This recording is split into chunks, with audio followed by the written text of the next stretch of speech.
3 cities and all the rest of it.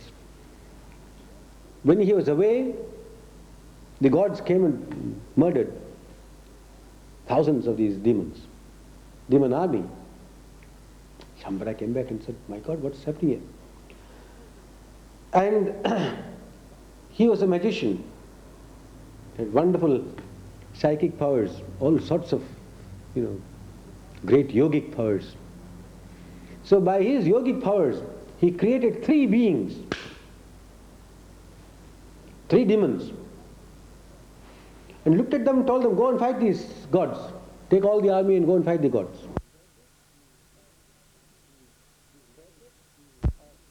The purport of this narration is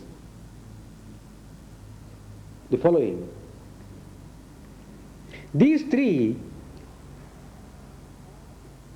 demons are the newest creation.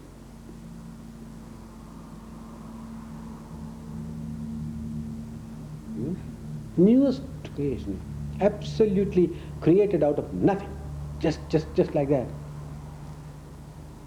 And therefore, they had absolutely no fear. They did not know what death was. They did not know what defeat meant. They did not know what success meant. And they were like robots with just one thought built into them: go and kill them. And so they went and killed everybody. The programmer had programmed that you must kill all these people plus those gods, the main gods. And these 3 demons dealt with all the rest of them. Half of them fled. Then they were looking for the principal gods. They had disappeared, frightened. They went to Brahma or some kind of creator god, super god, and said, "What are we to do?" They said, "Keep quiet. Do nothing, please, for heaven's sake." Why? He said, these 3 fellows have had no previous birth, and therefore they are absolutely fearless. They cannot be destroyed, they cannot be killed, they cannot be frightened away, you cannot deal with them. They have no ego at all. And so the egoless man cannot be fought.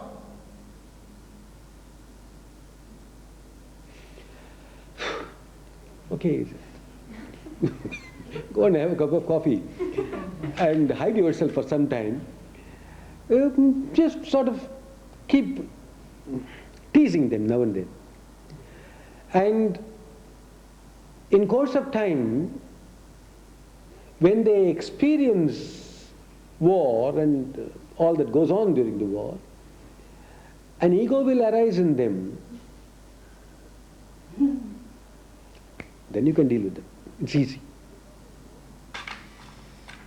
And so we are told that the gods hid themselves for some time, merely teasing these demons, and then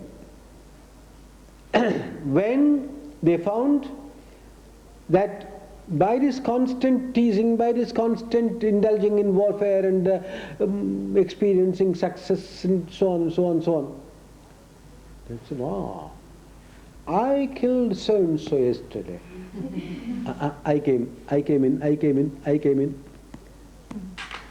And then they watched somebody else dying at their own hands. I killed him, he was dead. Oh, I could die too. Boom. I don't want to die. I don't want to die. Now what must I do? Not to die? Run away from the battlefield. Then the next time the gods appeared, these 3 fled. Why? The ego had come into being. It's a very beautiful thing to observe in oneself and in others, in the whole of creation, in children. Though, if you understand this fairly clearly, it's very difficult to accept that little child did not have some sort of a previous incarnation. That's a different story altogether. We won't go into it. Because the child is born with some fear and something, according to our understanding. But there is a rather inexplicable phenomenon, and that is the arising of the ego.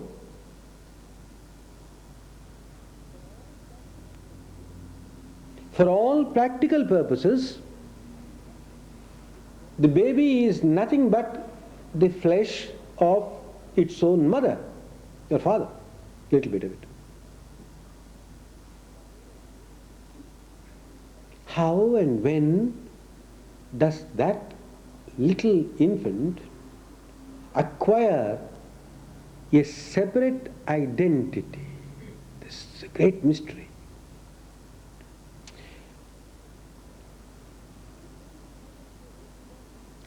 The same thing happens to us every morning.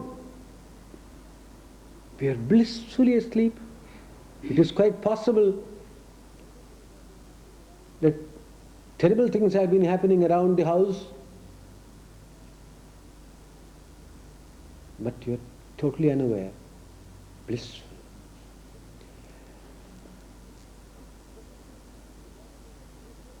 Protecting the body, protecting itself to as best as it could, even in that state of unawareness, because of the seed of potential individuation present in it. And then it wakes up. For a few moments you don't know where you are.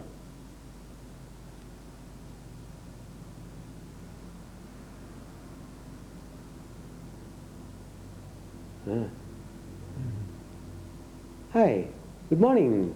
The ego has come.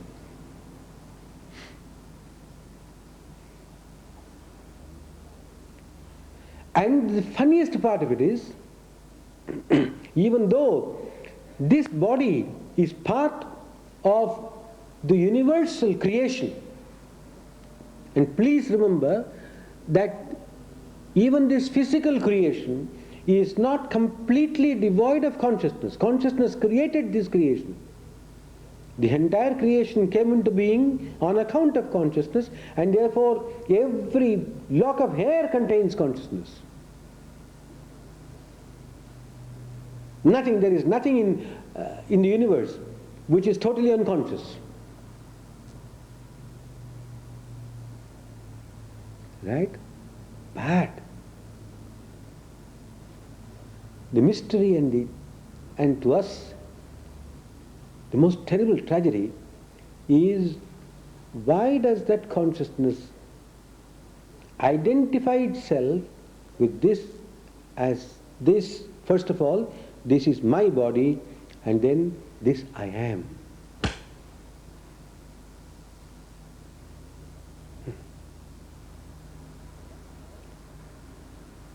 And that is called Mahajagrat, great wakefulness. That is, there is a burst of awareness in which you seem to be aware of your own consciousness awareness, but this awareness is totally mixed up with an awareness of diversity. It's not concentrated, it is totally dissipated. Mahajagrat. Then there is a funny state with which I'm not sure we are aware. I wanted to say we are aware, which we may not be aware. Jagrat Swapna. It is literally daydreaming. The word itself means daydreaming. It is in that daydreaming state that we enter into relationship without realizing that the universe is full of torpedoes. That this relationship is the most unsafe in this world. Minds and minds and minds everywhere. And every mind, a relationship is mine, isn't it? You are mine. And when this relationship hits the mind, it explodes. Can you ever think of a relationship without mind? Relationship means mind. And so relationship hits mind at its very birth. So it explodes. It's finished. That is called daydreaming. Jagrat Swapna. In the Jagrat Swapna, what really happens is you are not aware of your consciousness at all because you are more intent on becoming aware of the other. Yes? Observe yourself in relationship. You are not conscious what's going on within you. You are trying to figure out what he is thinking, what he is thinking, what she is thinking, what her feelings are, what his feelings are. My God, it's impossible.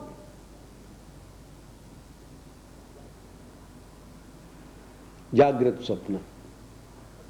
Then comes, according to Vasistha, a state of dream. And this dream need not happen only at night. People think that only what we see in sleep is dream. About 85% of what happens in you during the day is dream. That is, what is the essence in dream? That you dream at night? You are not aware of yourself. You are only aware of what goes on outside.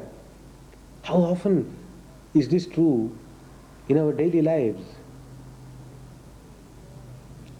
To us, the Falklands War or Lebanese War or something else and something else is more real than your own battle at home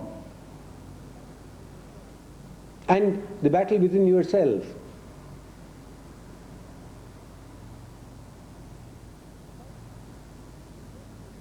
Quite a big proportion of our lives, we are merely dreaming. That is, where the awareness is totally forgotten or almost totally forgotten, except that you may be aware of a rebound feeling, feedback feeling.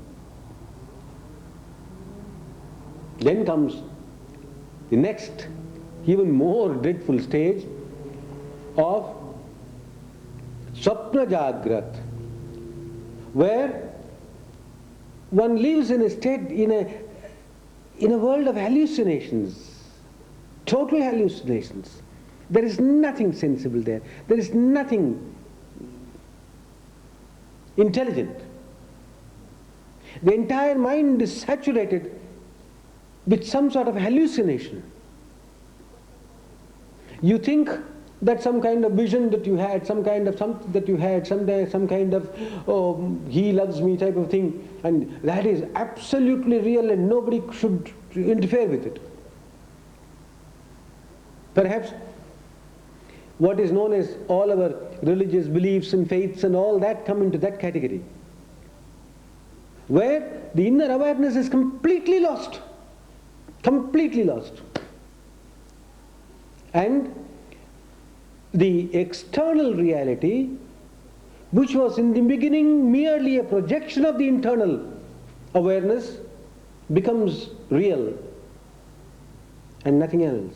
Nothing else seems to be real. Where a dream becomes reality.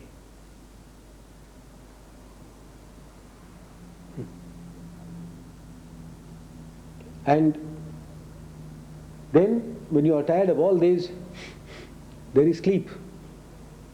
This sleep again can be of very different.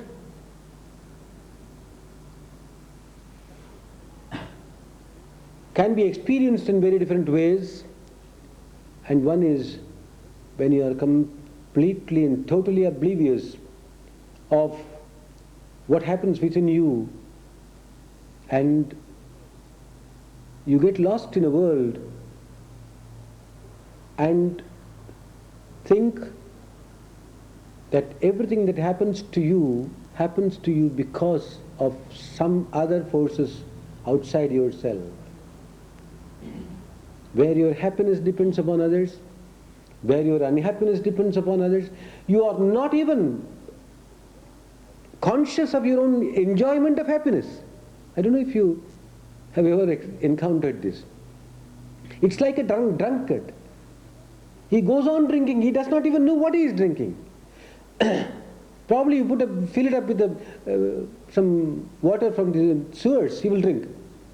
He is drinking. Drinking is the most important thing. Doesn't matter what is drunk, drinking. Have you seen such people? Dreadful, terrible things. They are totally distracted, and distraction is their life, and there is no effort at all at gaining even a little awareness of their own pleasures and their own pains. You push them into a war, they will go and fight and kill. They don't know who they are killing, why they are killing, what is happening, nothing. No questions asked, nothing.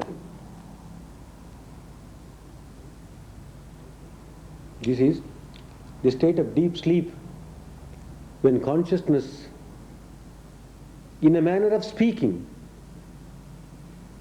is completely lost.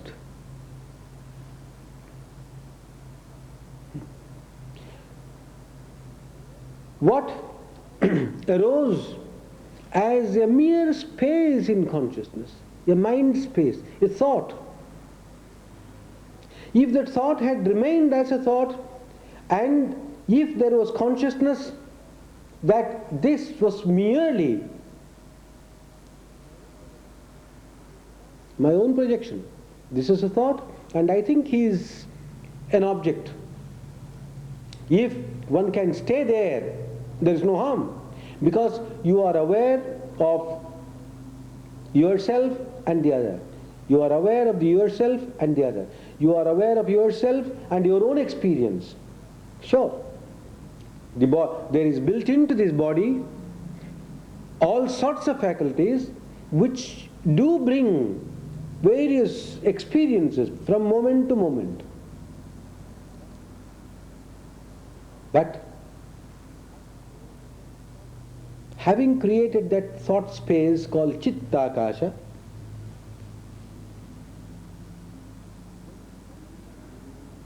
there is self-forgetfulness, forgetfulness of oneself, and getting deeper and deeper involved in the other. Not in an altruistic way, not in a good way, but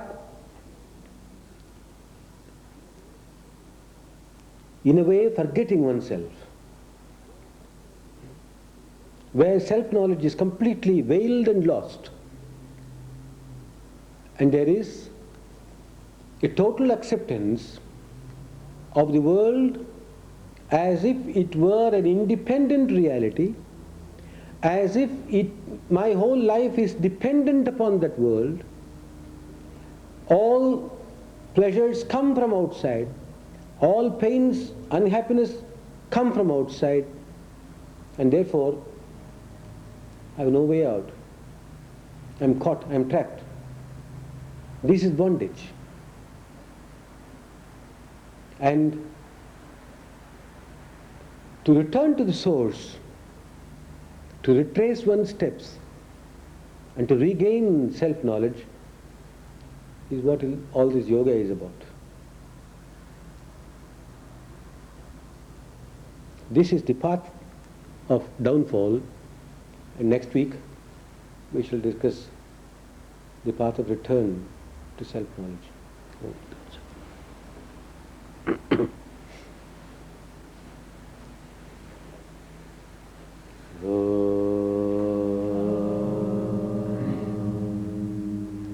Sato ma sadgamaya, tamaso ma jyotirgamaya, mrityor ma amatam gamaya.